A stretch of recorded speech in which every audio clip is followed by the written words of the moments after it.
Good afternoon and welcome to the MIT Alumni Career Lunch and Learn webinar series.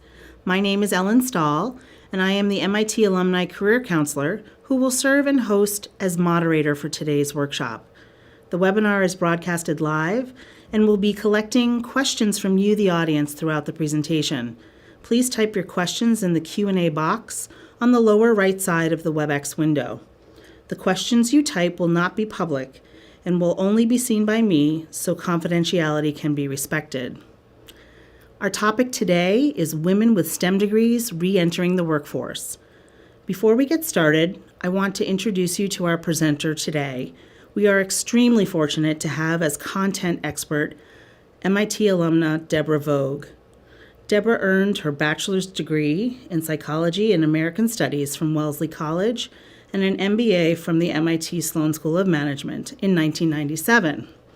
Now president of Connect 2, Debra coaches women professionals to accelerate their individual development and career growth with outstanding intrapersonal and interpersonal communications. Debra has 20-plus years of experience as a leader in corporate and academic settings, and she is a respected researcher and author. Debra, welcome and thank you for speaking with us today. I hand it over to you. I'm going to give you a way to download the slides that I show you, plus some supplemental information, so that you'll have all this information to review and use step by step at your convenience when you have time to go back to it. Okay. So,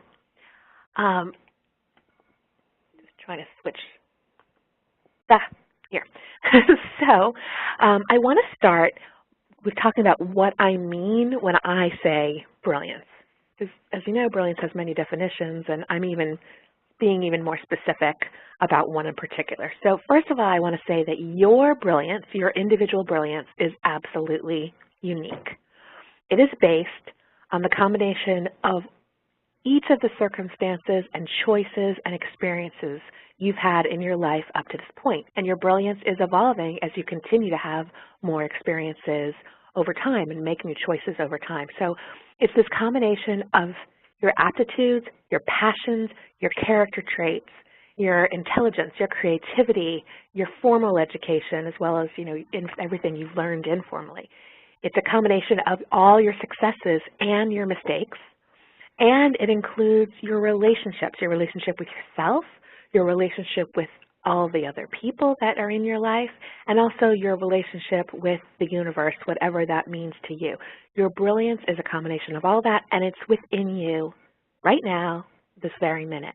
And I'm going to give you a framework soon that's useful for getting down to your particular specifics. But that's the kind of big picture view. Now let's talk about work, and then I'm going to put these together. So employment is what people do to earn money. When I talk about work, I might be talking about your employment. You might not be employed. You might not want to be employed. I'm talking about work, which is more broad. It's what individuals do to live a fulfilling life. And that could be work that they're doing in the community, or work that they're doing professionally, work they're earning money from or not. Work is in the broader sense. So we're talking about finding fulfilling work, and we're going to talk about why that's important in a minute. The positive psychology research shows that about a third of people in the United States see their work as a job, and about a third see it as a career, and about a third see their work as a calling.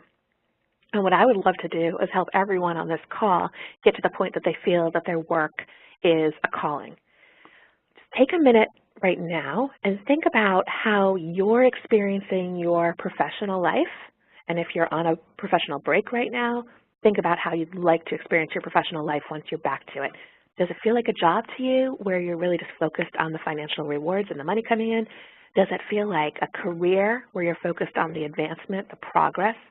Or does it feel more like a calling where you have the benefit of financial rewards and advancement, hopefully, but you're really enjoying what you're doing and you feel like it's meaningful to you? So just answer that question for yourself. And if you want to just toss your comment into the chat window to share that with me, I would, in the group, I would love to see that too. There's no wrong answer to this question. It's just where you are now.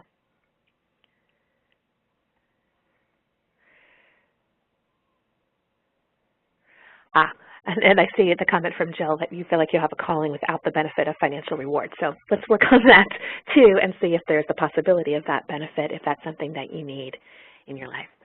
And I also see the comment that Leslie's saying she's got a job right now and wants to have a calling.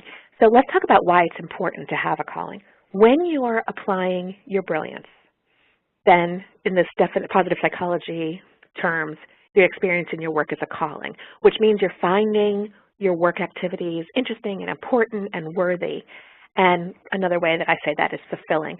What's really cool about this is not only do you have the life, the higher quality of life as a result, but there's also research that shows that there's health benefits to having a fulfilling work. And I just want to take a minute to tell you what those are.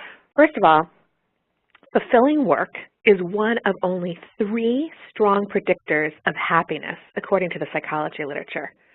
So I want to know, does anyone have any guesses about what the other 2 strong predictors of happiness might be? And if so, just put it into the chat window. What do you think? Health, okay, that's a good guess. Relationships, also a good guess. Human relations, yeah. So you're on the right track. It's always interesting to me what people say when I ask this question.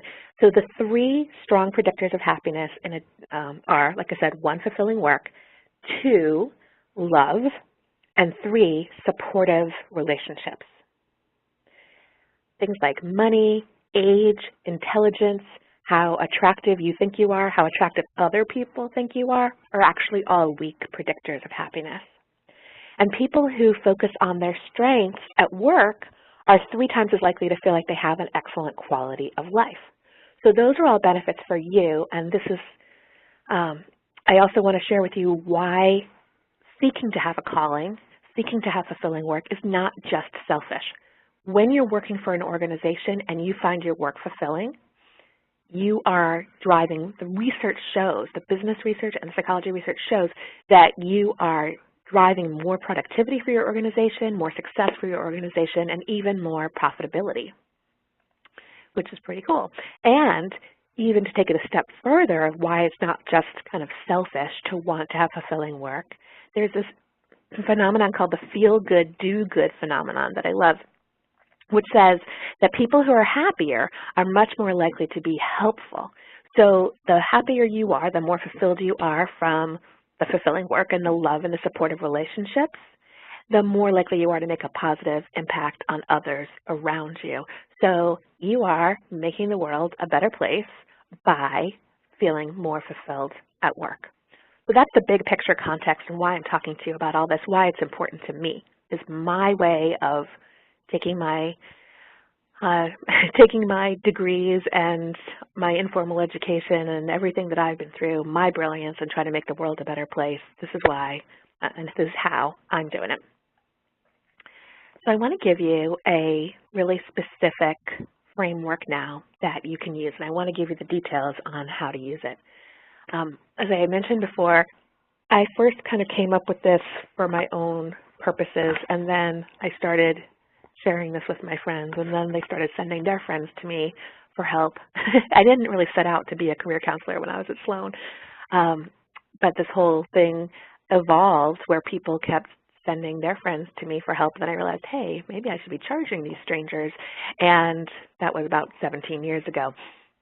And it's just continued to grow from there. So I found that it's really been beneficial to share with people this brilliance framework, and I call it the SIQ. SIQ stands for skills, interests, and qualities. These are the 3 categories of the key messages of your brilliance. And what we're going to work our way up to doing, once we go through this today, I'm going to give you this process, and what I want you to do is figure out what your top 3 skills are, your top 3 interests are, and your top 3 qualities are. And all that together is going to be your personal brilliance statement. So let's get started and dig into what that means. Skills. Skills are what you do well that you want to do in your professional life. They're the verbs. They're the what you want to do. Yeah, that's the doing part. Your interests are the contexts the context in which you like to work, the subjects you like to think about, what you like to read about, what you like to talk about with your friends or at parties or just one-on-one. They may be your functions. There may be industries that you find appealing. The interests are the where, the context that you like to be in. And the qualities are what makes you uniquely you. It's how do you do what you do, the how, the adverbs that modify the verbs of your skills. Deborah, could you give us maybe a few examples of each of those? Thanks for that segue. Right when I graduated from MIT, I worked for a consulting firm that used to pay people $1, like right during the meeting. If someone asked a question, that was the perfect segue. So I give you a virtual dollar since I can't hand one to you right now. I'm going to do that in just a second, and I'm just going to tell you what the benefits are too, right before I do that, of this framework, okay? The benefits are that these key messages can be a structure for all your communications for your employment as you're thinking about what you want to do next, as you're thinking about what is your calling, what would feel like it would fit that definition of calling for you, and then helping you communicate who you are to help you get that opportunity that's the right match for you. So you infuse these messages in your resume, in your cover letters, in your negotiations, all the way through. All right, so here's the part where we get to examples. You can take a piece of paper and draw 2 vertical lines down if you want, so you have 3 equal columns. This is the visual I want you to have, and we're going for filling in each of these boxes, but it's a process. Here is a sample SIQ. This is from a client that I had when I was the Director of Admissions and Career Development at the Leaders for Global Operations program at MIT, which may have been called Leaders for Manufacturing when some of you were there. We rebranded it while I was there. And those students and alumni have both an MBA from Sloan and a Master's of Science from the School of Engineering at MIT. And so I worked with hundreds of students during that time alone, and this particular SIQ was from a student who was in that program. So I'm bringing this example to bear because I know that all of you, or most of you, studied STEM fields when you were at MIT, and so did she. So her top 3 skills were 1, influencing others by presenting targeted data to address concerns.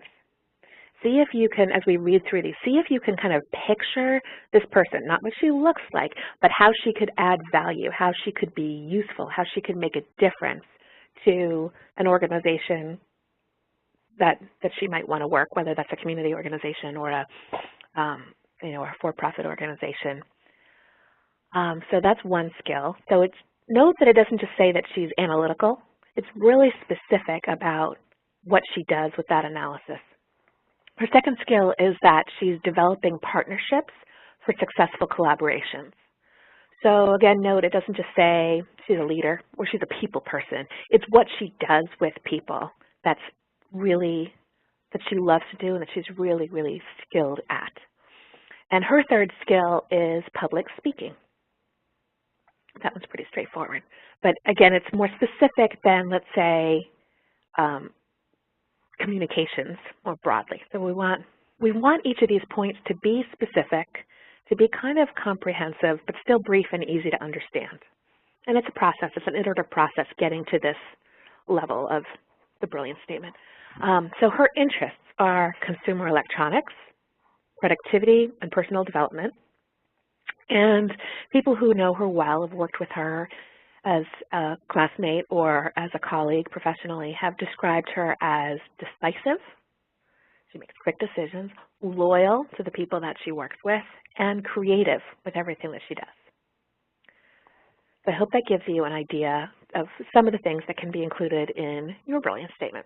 And here's the thing about the brilliance statements, everyone is unique. So you might have some things in common with other people's brilliance statements on this call, with other people on this call, right? You both maybe studied math.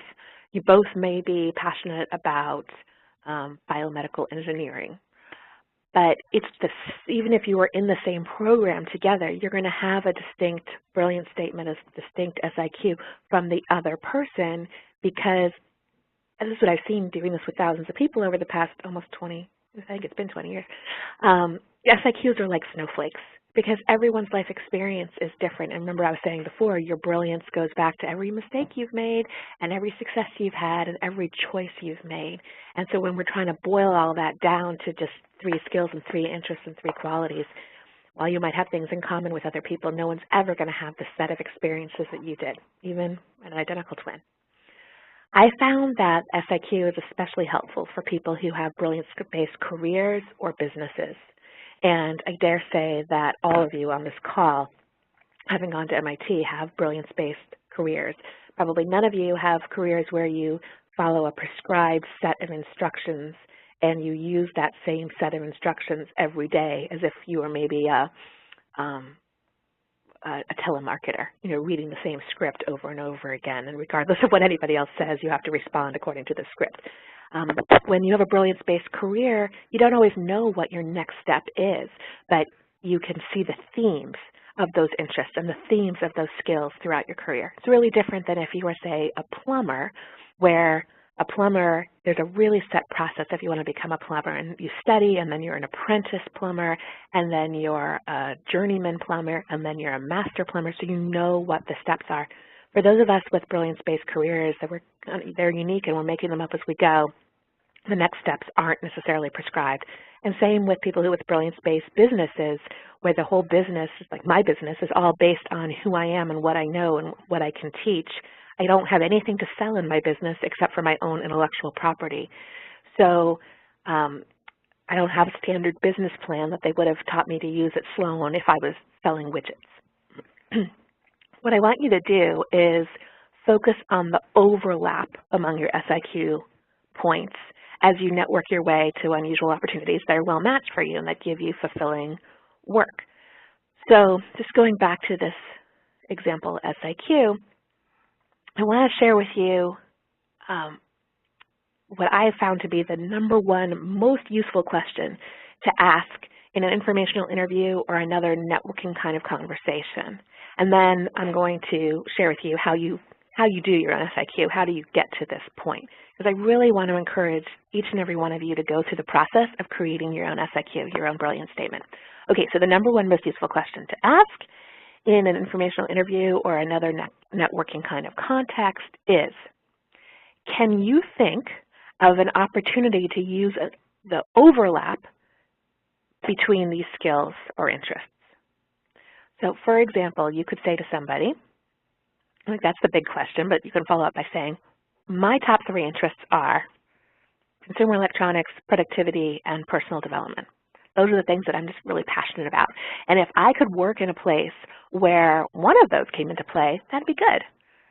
If I could work in a place where 2 of them came into play, let's say somehow consumer electronics and personal development, that would be great. And if I could find a place to work where I get to use all 3 of these interest areas, that would be my idea of career heaven. I would be so excited. Can you think of any organizations or any projects or activities where 2 of these or 3 of these come together? That question opens up a kind of creativity in people's brains that is so much more helpful and revealing and productive than if you just ask, say to someone, oh, I have a major in biomedical engineering and I'm looking for a job. Do you know of anybody who's hiring? That's the standard kind of thing that people do in informational interviews and in networking conversations, and it's not nearly as helpful. Usually people don't know who's hiring, and they can say, oh, you can talk to my friend so-and-so who works for, Boston Scientific, and that's a start. But you want to see if you can find a company or an organization that capitalizes on multiple interests. You can do the same thing with your skills. You can say these. I love that example, Deborah. I love it. It's almost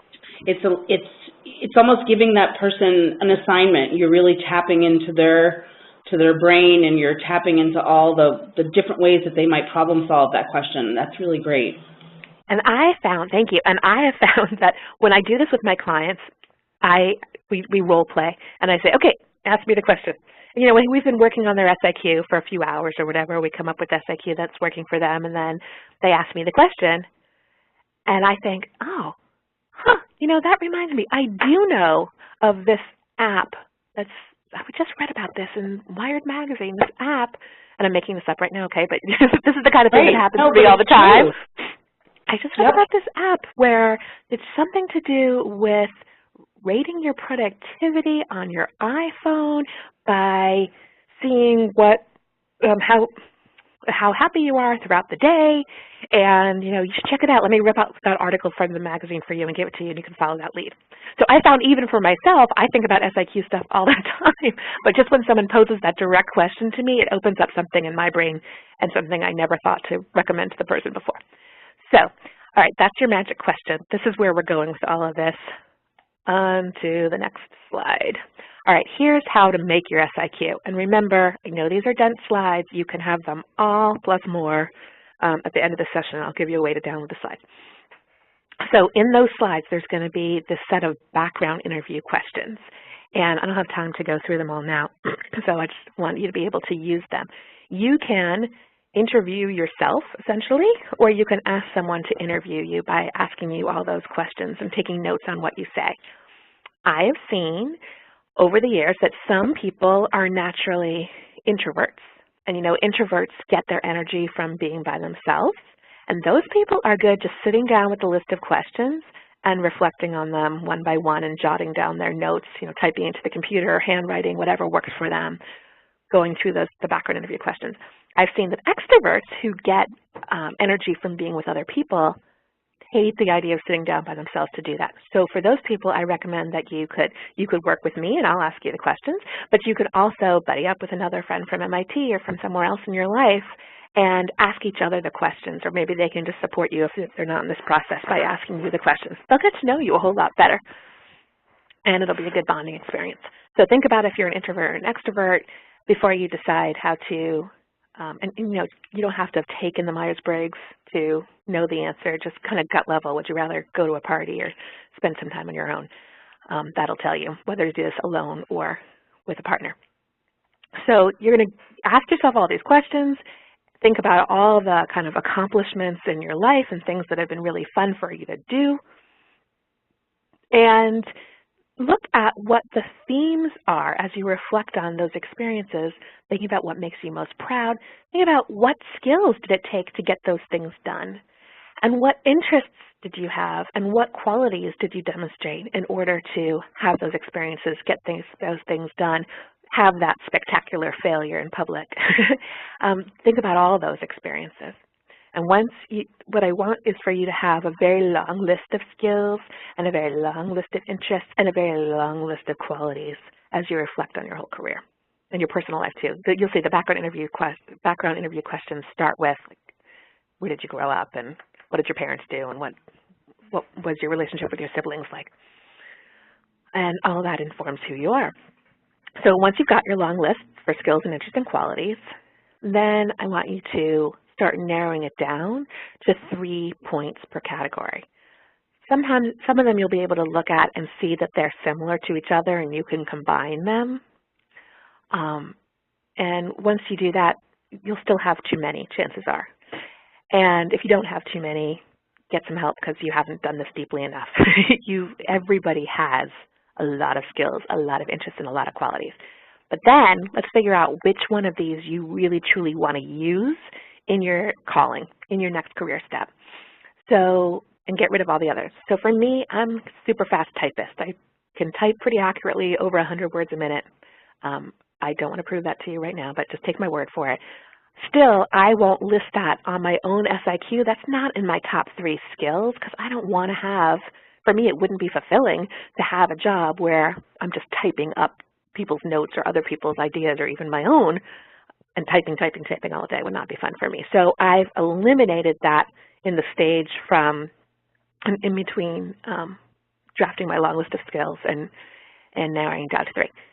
I also mentioned earlier, you want to look at what's kind of too vague or just kind of baseline. Like the word analytical came up a lot with the LGOs, and they are all analytical. And I would venture to say that all of you on the call right now are analytical, and that's fantastic. That's really valuable. But to what end do you want to do analysis? To what effect? How has it made a difference? I want you to be more descriptive than just saying that you're analytical or that you're quantitative. Right, and digging deeper into how to define that. Yes. Yes, so we want to eliminate the baseline ones and go deeper and keep those in your top 3. And then when you've gone through all that, this is the question that I found that's been most useful for people to really get it down to the top 3. If you could apply only one of these skills or only one of these interests, or you could use only one of these qualities in your fulfilling work, which one would you most want to use? Circle that. And then when you start picturing, okay, now you can have that one plus one more of this whole laundry list. Which other one would you most be excited to use? Which skill would you most be excited to apply? Which context would you be most excited to work in? And so forth. Do that 3 times. That's how you ultimately can get to your 3 points per category. And then you've got something that you can show to other people. You've got a draft SIQ. You've got 3 skills, 3 interests, 3 qualities. Take it to people who know you well. Okay, and you don't have to give them this whole talk that I'm giving you. You don't have to explain all this to them. Just tell them, I'm trying to come up with this life summary for myself where I list my top 3 skills, my top 3 interests, my top 3 qualities. And what do you think? This is what I've got. Is it accurate? Is everything on here clear? Do you think it's missing anything that's really important to who I am? That's a big, important question.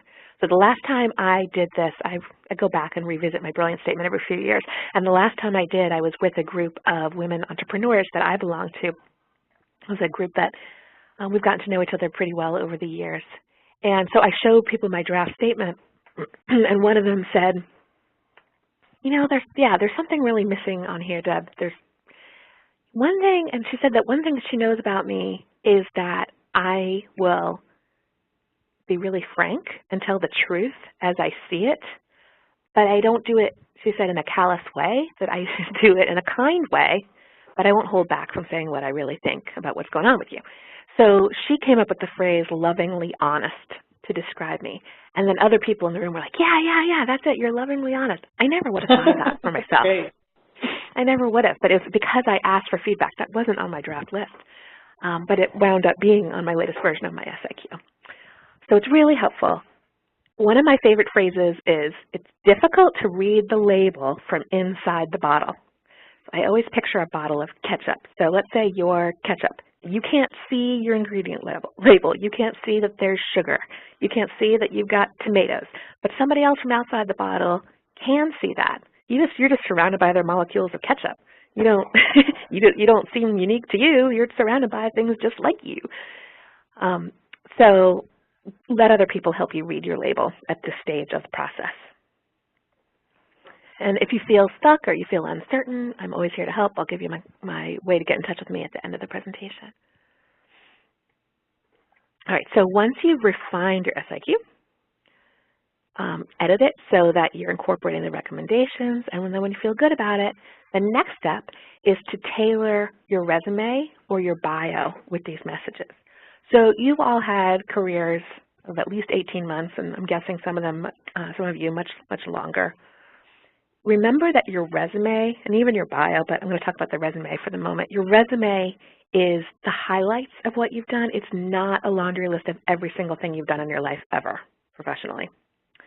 And yes, you need to include all the places where you've worked, but when you're going through the bullets or the paragraphs that are under each place where you've worked, you want to make sure that each one of those bullets is somehow pointing directly to one of your SIQ points. It might even use the direct language from your SIQ point in that resume bullet.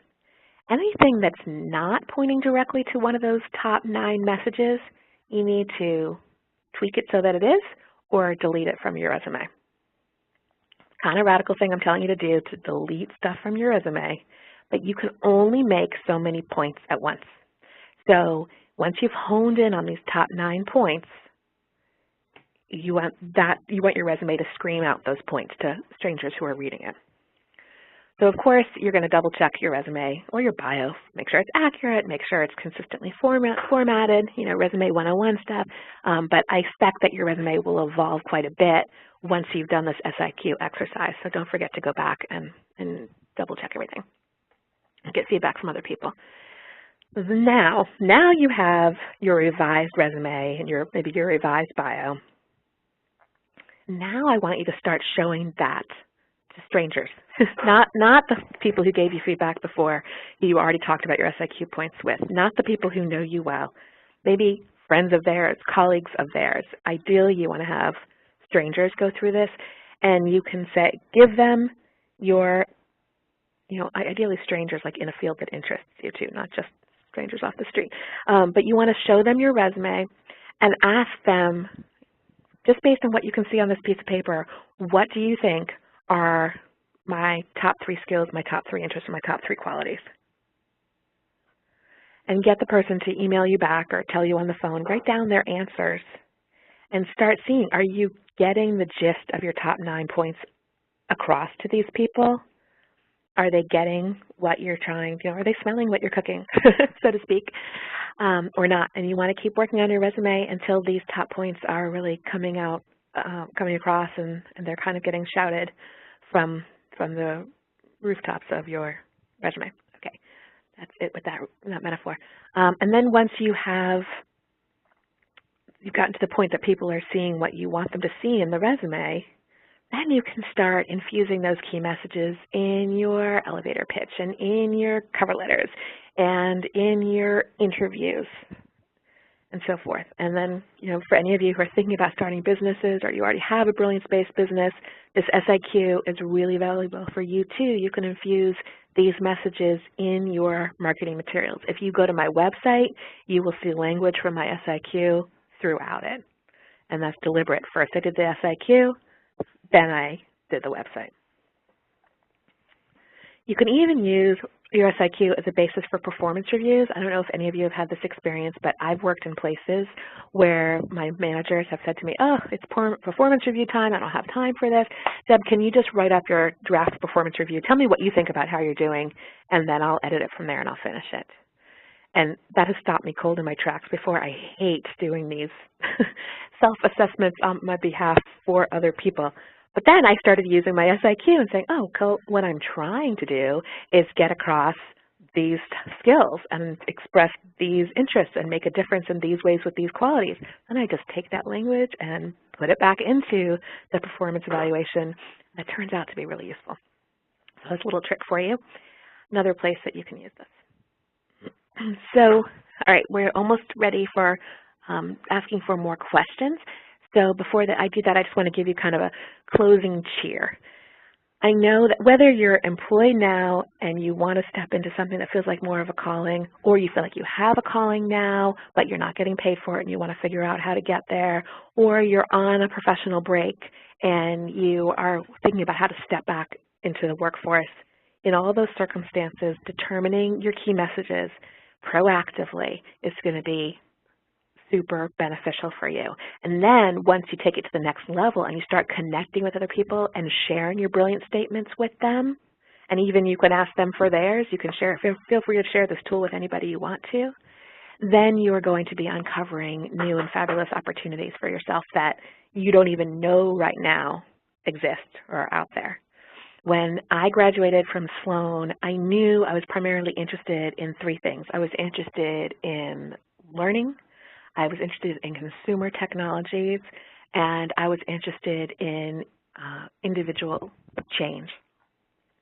And I've ended up over the 15, 16, I don't know how long it's been since 1997, through the past 17 years, I have ended up in a lot of different work contexts that have capitalized on those 3 interests in ways that I wouldn't have even envisioning them combining. So, for example, I never picture myself working at MIT. I never picture myself working with the LFM crowd that became the LGO crowd. But here were all these people interested in technology and manufacturing and lean operations and all this stuff that I thought was kind of cool, but didn't, personally have any experience in. And then I was able to use my knowledge and experience with learning and education in that setting with them and teach them something new. So I was bringing together those three interests in a way that I never could have imagined. But it's because before I did that, I was going around to people saying, this is my SIQ. I was asking them that magic question, where can you see where technology and education and individual growth and change come together? And that led me to that opportunity. Once you are clear what your brilliance is and you're connecting and sharing with other people about it, the next step is to get really clear about what your unique definition of success is. And I can give you another whole presentation on that someday if Ellen wants me to, but I have a lot of information about that on my website too. There's a process for that where you can learn how to prioritize and figure out what's most important for you at this phase of life in order for you to feel successful. That's really important, and I see these two pieces of work as very closely related. And then my last cheer for you is be confident. You are uniquely brilliant, and after you go through this process, you will know how. So now we have time for questions and answers and maybe even some spotlight coaching. While you're thinking about what you want to ask me and maybe even typing into the chat window any questions you have, I'm going to give you this link.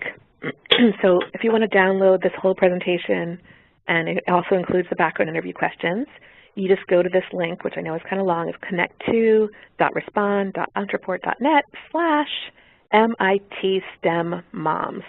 You can go there now or later, put in your name and email address, and the questions will come right back to you. Not the questions, sorry, the slides will come right back to you.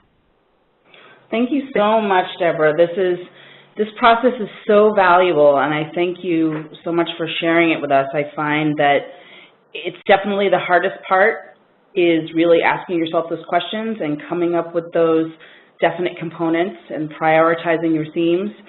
But once you have a vocabulary and terminology and a framework in which to share with others what you really want to do, it's really quite amazing how that serendipity just continues to build on itself. Mm-hmm. And people will really get you because you get you. Yeah. Oh, that's so well put. I really like how you said that. So here are some questions coming in. After determining what you'd like to do and what your calling is, how can you present yourself so that you are competitive in the job market after having a several-year gap from taking a career pause? Okay, good. I'm so glad you brought this up, and that reminded me of something else I wanted to say. Okay, so no matter how long your pause has been, you did it for a reason, and don't be shy about what that reason was. I wanted to be with my kids, or my mom was very ill and I wanted to be there to nurse her through. Whatever your reason was. It used to be that I would hear people giving the advice, try to just mask the fact that you were a stay-at-home mom for a few years. Don't mention that you were doing that. Don't put it on your resume and just look like you were consulting during that time. I really am of the belief that it's better being straight up honest about it. And a lot of companies will be really excited that you're coming back into the workforce because they need brilliant people like you. So be straight up about it. You can say it straight out in your cover letter. You can even have a section on your resume if you want to that says, family care or something like that. It doesn't have to have a lot of bullets. But think about, just to account for that time, and think about what are the skills and interests and qualities you've been using during this professional break. I guarantee you that there's valuable things that you've been doing that will even enhance what you're able to do once you return from your professional break back into the work world.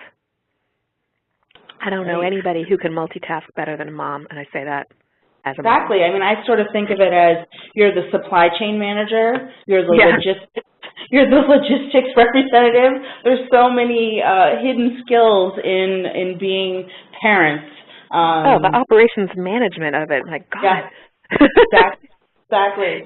So here's somebody who has a question that we probably simply can answer. How do you ask strangers to review your revised resume or bio? Right, where do you find strangers? So, if you're in the Boston area, you can get on the T and just ask people, but I don't really recommend that. I would go to people who are friends of yours who, want to support you in your job search. Maybe there are other moms you've met while you've been on your break, or maybe, just as a quick aside, my son was diagnosed 2 years ago today when he was 10 years old with type 1 diabetes. I have this community now of people that I never even knew existed, and all we have in common is that we have kids with type 1 diabetes. Well, also, though, they are fascinating people professionally and intellectually, and that's just an example of one community that I'm a part of and one aspect of my brilliance that I did not see coming 2 years and 1 day ago. So your brilliance evolves. But just go to people who you like and who want to support you from whatever communities you're a part of and say, I wonder if you'd be willing to help me. I am trying to see how my resume is coming across to professionals who don't know me. Would you mind showing this to your husband or to your best friend or to somebody you worked with at Genzyme? And just asking them just to do a quick 5-minute or less scan, to scan this resume and see what messages jump out about what are my top 3 skills, my top 3 interests, and my top 3 qualities. Definitely. And also, I certainly want to put a plug in for the MIT alumni community in general. There are thousands of alums who have chosen to virtually raise their hand and be career advisors that are willing to talk about their profession, willing to talk about jobs, willing to help with things like looking at your resume or talking to you about those bigger questions that Debra had with if here's your SIQ, where do you see spaces that would allow for 2 of these or 3 of these?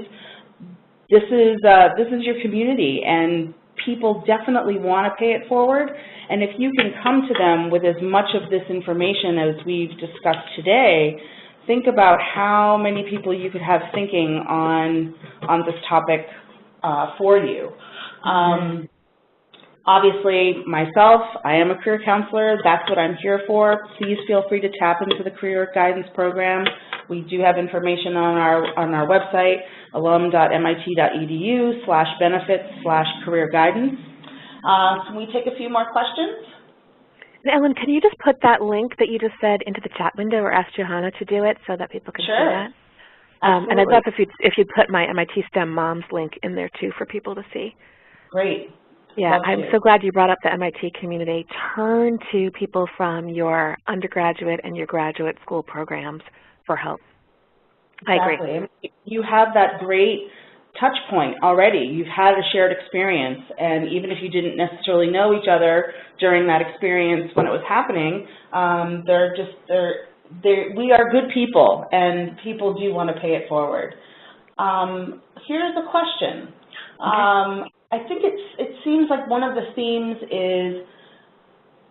seems a little bit maybe like ageism. How do you deal with having taken a break, maybe having worked part-time because you wanted something to do, but it might not have necessarily been in your space or a calling by any means?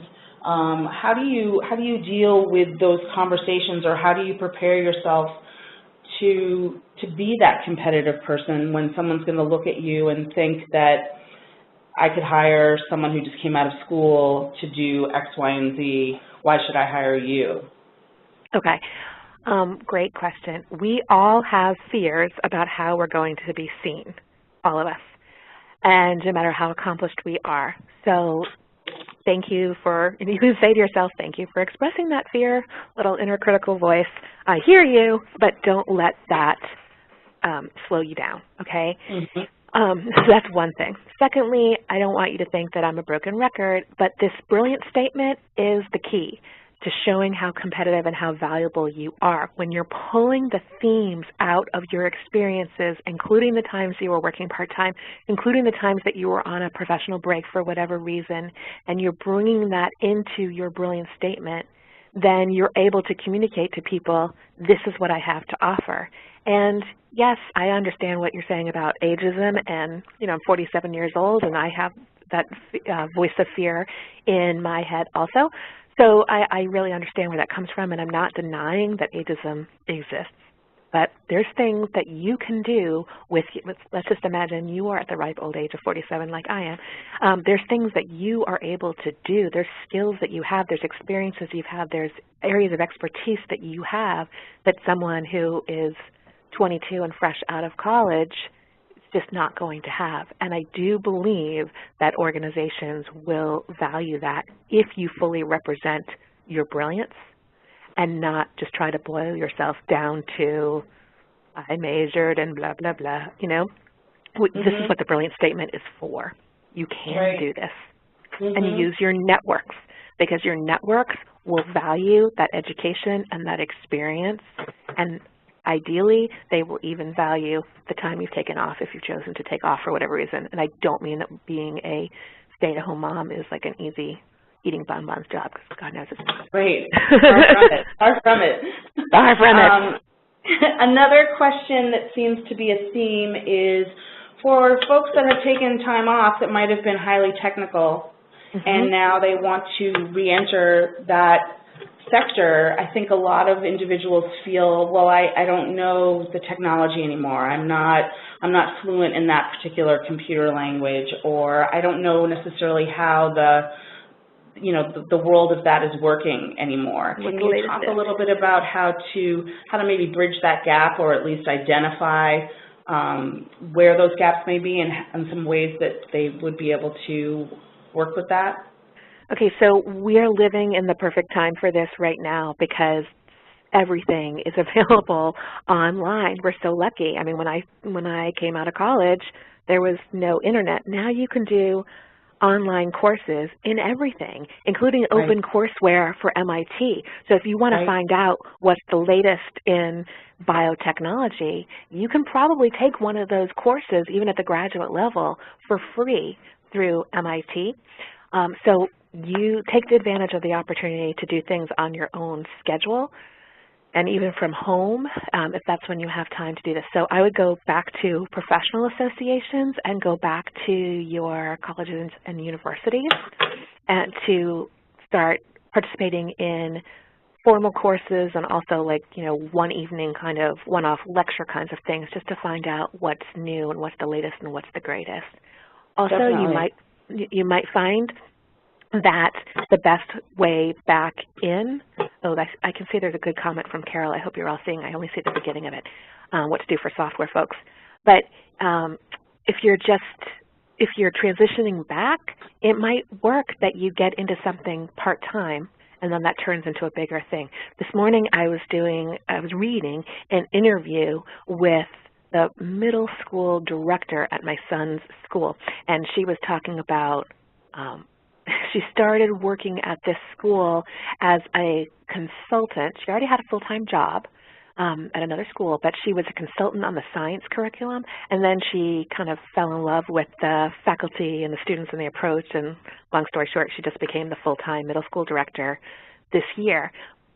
I'm bringing that up as an example of sometimes you can have a very part-time experience that leads you into the full-time experience that you want. You can learn so much from doing something, you know, on a project basis, and that a project basis may be a good way back into that technical world that you've stepped out of for a little while.